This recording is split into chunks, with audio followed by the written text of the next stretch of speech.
we go from this, which is a Wagner chassis. There's no boiler with it, or it needs a new boiler? No, I've got the boiler for it, I got everything here for it. It's all back in another building. Okay, watch out, Andrew. I'm gonna switch to what versus the other project. Another 15-inch gauge engine. Yeah, look at that. They're both 15-inch. The Swanton Pacific 19-inch gauge engines out west. So that's pretty big. I'd have to put a tape measure on the locomotive. I don't even remember it anymore. Now, does that include the tender or just the locomotive? No, that's the complete working order running down the rails. We're guessing around 15, 16 tons. 15 ton.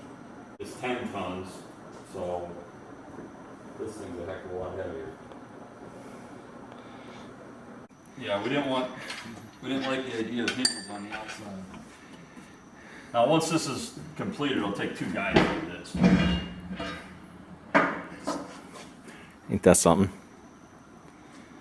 And then we'll have a stand out here that you can sort of help support the weight and everything. So while you're punching the tubes, you got to get in here and work, do anything at all. Control light's plugged in. Yeah, you can almost crawl inside this thing. What is that? Almost 3 foot? My sister could definitely climb in there. Yep. It's got a front end throttle in it. The branch pipes are all done. We don't have them in there yet. All the parts are just so well made. It's just beautiful to look at. Now, Bob's a heck of a machinist, man. He's just a man. Fireman and engineer have main pressure gauges. Fireman's got his atomizer and blower over here and his main pressure gauge. That way he's not trying to look at what's going on the engineer side and everything. 2 water glasses. Hydrostat lubricators up here. Firing valve. Here's the control for that damper door. This thing's got, even though it's an oil burner, it has an air-operated firebox door on it. Really? That works. So there's a button over here for the fireman, so when he lights his rag, he can hit that, pop the door open, throw the rag in, and turn the fuel on. Water temperature gauge, air brake gauges, and then engineer's got his emission, his exhaust, back pressure. Of course, the brake handles, T6 brake handle setup, that's fully operational. And then this gauge up here, there's a rod that comes up here. This engine has a dyno on it. Okay. So this is a pressure gauge from off of the regulator. So we don't know exactly how much steam we need to feed the dyno and stuff like that. So we've got a regulator up there, and this will be the pressure gauge for that. And then all your shutoffs for your firing stands, your air compressors. Yeah, this is gonna have 2 air compressors on it, by the way. Yeah, it's a linear actuator power reverse. And then the rod that goes to the lifting link on the valve gear hooks in here, goes down. And then there's all sorts of linkage on this side that connects the crosshead back to the controls for the linear actuator. Very, very precision. 100 gallons of fuel and 400 gallons of water. You said number 2 diesel. Number 2 diesel, yep. Tender's 14 feet long. How many wheels on the truck? Just 4-wheel trucks or 6 No, wheels? it's 6-wheel trucks. Okay. One completed. It's for sale right now for... Look at it. Give us some room. Yeah, there you go. That is one big engine. So when we built the chassis for the Northern, the 801, we built this running chassis. And then when we built the 18-inch gauge Pacific for Billy Jones, Daryl had, when he had the boiler built for that, he had a boiler built for this one. So we just sort of picking away at it here and there and stuff like that. When we built the trailing truck for the 412-2, we built the trailing truck for this. And that's all the farther we've got. I mean, there's a lot of finished machine parts for it.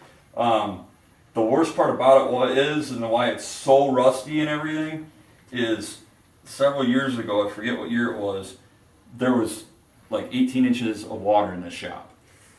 And everything in the roundhouse went under. There was like 20 inches of water in the roundhouse. The river, I mean, the stream flooded? Yep, and they couldn't get, it happened so quick and didn't know about it, they couldn't get anything out fast enough, so everything went underwater. Oh my. Yep, all the lubricators dry, I mean, oh, it was a mess. It was a mess cleaning it all up. Plates up there, there's cylinder cock linkage, I mean, we've done a lot of parts and everything like that, but sometimes it's easier, instead of making 2, well, make 4. An individual wanted to build a railroad and everything, so he bought this body from Don Gwill after Don bought all the custom locomotive stuff, and then he found a a diesel and a hydraulic pump, and he's got trucks for it and stuff. And he brought it all up here, and he's like, "Build me a locomotive." So this is a Jeep 38, brand new build up and everything, 16-inch gauge. It's going out to a guy in Montana that's got a pumpkin patch agricultural farm, and we're putting the entire railroad in for him. And Oh. we'll be building cars for him and stuff. The rail's actually at its place, and they're going to start doing the dirt work pretty soon. And this is kind of interesting. This is getting a JCB 78 horsepower turbocharged Tier 4 diesel put in it. That's all computer and all electronics. Got a digital dash that goes in it. Something totally new for us. But So is it going to be by like EPA laws, we have to put Tier 4s and things because we're an OEM shop. So we're required to put Tier 4 diesels in them. so is it going to be like Daryl's diesels that operate like a locomotive and not a tractor? Yes, yeah, full coast and everything like that, yep. Custom program stuff already into the dash for this one. So no more of the, 30 gauges in the engine and stuff. There's very minimal gauges that goes in it because everything's on this digital dash. There's a look at the Gracie. The Gracie is a 442, I believe. Yes. Then over here is the Acorn, which once was a daylight but is no more. It's a narrow gauge engine now. Over here is Gene Autry's daylight engine.